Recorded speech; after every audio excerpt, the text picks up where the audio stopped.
याद रखिए, मेरा अपना नजरिया और कॉन्सेप्ट ये है कि अगर बेटी देने के लिए अगर मुझे इख्तियार हो कि आप अपनी बेटी किसको देना पसंद करेंगे, तो याद रखिए मैं अल्लाह की इस जमीन पर कसम खुदा की, रब्बे काबा की इज्जतो जलाल की कसम कहता हूँ, अल्लाह की जमीन पर अगर उलमा से ज्यादा बेहतर, उलमा से ज्यादा लायक, उलमा से ज्यादा मुनासिब मैं नहीं समझता कि जिनके अक़्दे निकाह में अपनी बच्चियों को दिया जाए। हज़रात मोहतरम, जब आप याद रखें बेटा आलिम दीन होता है, बेटा हाफिज कुरान होता है, तो इनाम व इकराम क्या मिलता है। आपने सुना है कि जब एक माँ और बाप अपने बेटे को हाफिज कुरान बना देते हैं, एक माँ और बाप जब अपने बेटे को आलिम दीन बना देते हैं, तो खुदा की बारगाह से उस हाफिज और उस आलिम को जो इनाम मिलता है वो तो अपनी जगह, लेकिन सुनिए, बेटा हाफिज हो जाए, बेटा आलिम हो जाए तो माँ को और बाप को इनाम क्या मिलता है। फरमाया गया कि जब बा और बाप की रूह निकलने का वक्त आता है तो फरमाया गया कि माँ और बाप की रूह बाद में निकलती है, उससे पहले अल्लाह इस दुनिया ही में आलिम और हाफिज की माँ और उसके बाप के सर पर इज्जतो वकार का ताज पहना दिया करता है।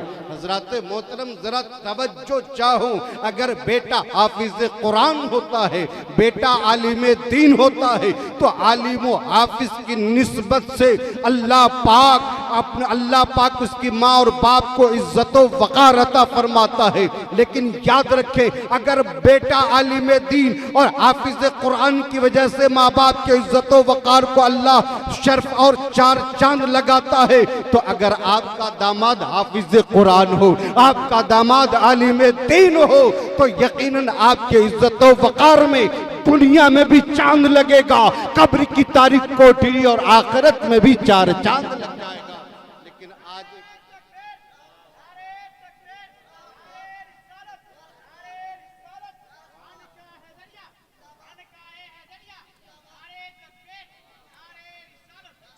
हजरत मोहतरम, जरा तवज्जो चाहूं, निकाह कितनी प्यारी इबादत, क्या है ये?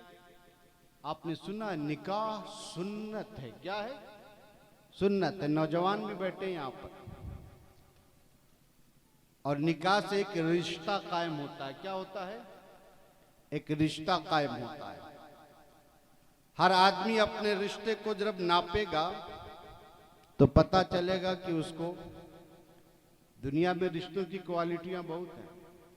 बाप बेटे का रिश्ता है कि नहीं है ना, माँ बेटे का रिश्ता, भाई भाई का रिश्ता, तवज्जो चाहूं जरा गौर से सुनिएगा, भाई भाई का रिश्ता, बाप बेटे का रिश्ता, माँ बेटे का रिश्ता, चचा भतीजा का रिश्ता, दादा पोता का रिश्ता, मामू भांजे का रिश्ता, नाना नवासे का रिश्ता, खालू और मौसा का रिश्ता, फूफा का रिश्ता। रिश्तों की क्वालिटियां बहुत हैं। दुनिया में हर आदमी को ये रिश्ते होते हैं, लेकिन मैं अगर पूछूं कि जितने रिश्ते हैं इनमें सबसे पुराना रिश्ता कौन सा है और सबसे पहला रिश्ता कौन सा है, तो जरा आप लोग से मैं पूछ रहा हूं। अगर मैं कहूं कि अजमत वाला, बुजुर्गी वाला सबसे रिश्ता कौन है, तो आप कहेंगे बाप बेटे का, माँ बेटे का रिश्ता बड़ी अजमत वाला। बिलाशुबा माँ और बेटे का रिश्ता बड़ी अजमत वाला, बाप बेटे का रिश्ता बड़ी अजमत वाला, भाई भाई का रिश्ता बड़ी अजमत वाला। लेकिन एक रिश्ता वो है जो इन सारे रिश्तों में सबसे पुराना रिश्ता है। सुभान अल्लाह। सारे रिश्तों में सबसे पुराना रिश्ता, वो रिश्ता कौन सा है? और ये बाप बेटे का रिश्ता कहाँ बना, भाई भाई का रिश्ता कहाँ बना, दादा पोते का रिश्ता कहाँ बना? दुनिया में जितने रिश्ते हैं ये सारे रिश्ते कहाँ बने? दुनिया में बने। कहाँ बने? दुनिया में बने। लेकिन इन रिश्तों में एक रिश्ता वो रिश्ता है कि वो रिश्ता उस वक्त बन गया था, वो रिश्ता उस वक्त बन गया था जब बाप बेटे का रिश्ता नहीं बना था, भाई भतीजे का रिश्ता नहीं बना था, माँ बेटे का रिश्ता नहीं बना था। सारे रिश्तों से पहले, सारे रिश्तों से पहले वो रिश्ता बन गया था। वो रिश्ता कौन सा है और कहां बना था? तो सुनिए, वो रिश्ता मियां और बीवी का रिश्ता है। सुभान अल्लाह। मियां और बीवी का रिश्ता कहां बना? मियां और बीवी का रिश्ता तो आपने सुना है कि अल्लाह ने जब जन्नत को पैदा फरमाया तो जन्नत में हजरत आदम की तख्लीक फरमाकर हजरत आदम को आबाद किया। हजरत आदम तन्हा थे, अकेले थे, वहशत हुई, घबराहट हुई, तो अल्लाह ने हजरत आदम की बाईं पसली से, कहां से? बाईं पसली से हजरत हव्वा को हजरत आदम की बाईं पिसली से पैदा किया। और बाईं पिसली से पैदा करने के बाद आपका निकाह उनके साथ कर दिया गया। हजरत आदम की निकाह हजरत हव्वा के साथ कर दिया गया। तवज्जो चाहूं, अब जब ये वाकया मैं जहां पढ़ रहा था तो वहीं पर उलमा ने, शारहीन ने एक बड़ी मते की, मजे की और प्यारी बात बयान की कि आदम अलैहिस्सलाम की बाईं पसली से अल्लाह ने उनकी बीवी हजरत हव्वा को पैदा किया। तो फरमाया कि ए लोगों सुन लो, अल्लाह ने बीवी को कहां से पैदा किया? बाईं पसली से। और बाईं पसली कहां है? सर के पास, पैर के पास नहीं ना, कहां पर है? बीच में है, दिल के पास है, बीच में है और दिल के पास है। तो उलमा फरमाते हैं कि सुनो, बीवियों को अल्लाह ने दिल के करीब बाईं पसली से पैदा किया। तो अब बीवियों के साथ तुम्हारा सुलूक कैसा होना चाहिए कि बीवियों को पैर की जूती भी मत बनाओ, कि बात बात पर उनको रौंदते फिरो, और उनको सर का ताज भी मत बनाओ कि बीवी कह दे उठ तो उठ, और कह दे बैठ तो बैठ, कह दे दिन को रात तो दिन को रात, और रात को दिन कहे तो आप रात को दिन कहो।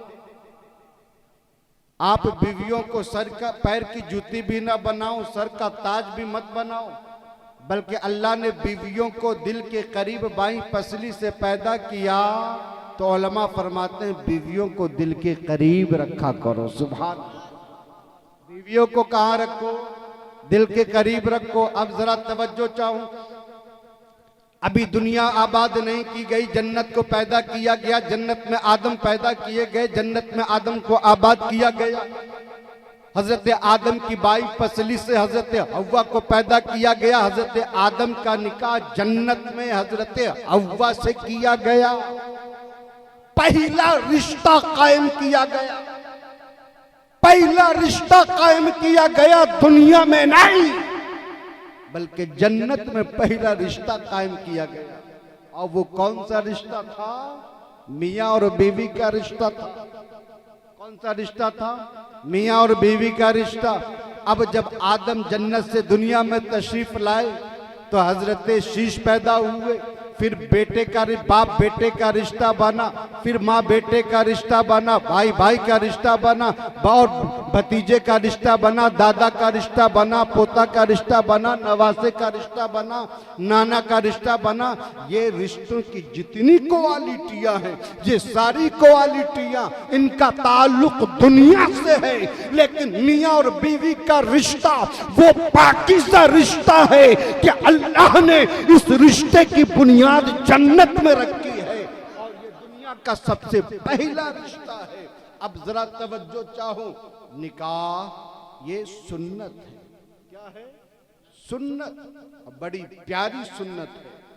अब आप जरा बता दूं, आज निकाह के हवाले से लोगों का कॉन्सेप्ट ये है कि बेटा की शादी हो या बेटी की शादी हो, बेजा ताखीर, बहुत लेट करते हैं। ईमान वालों, एक मसले शरई सुनते चलिए। अगर किसी ने अपने बेटा की या बेटी की लेट से शादी की और बेटा या बेटी कोई गुनाह का काम कर ले, तो उस गलत काम का गुनाह जो है जहां बेटा के खाते में और बेटी के नामे आमाल में लिखा जाएगा, वहीं उसका गुनाह माँ और बाप के नामे आमाल में भी लिखा जाएगा।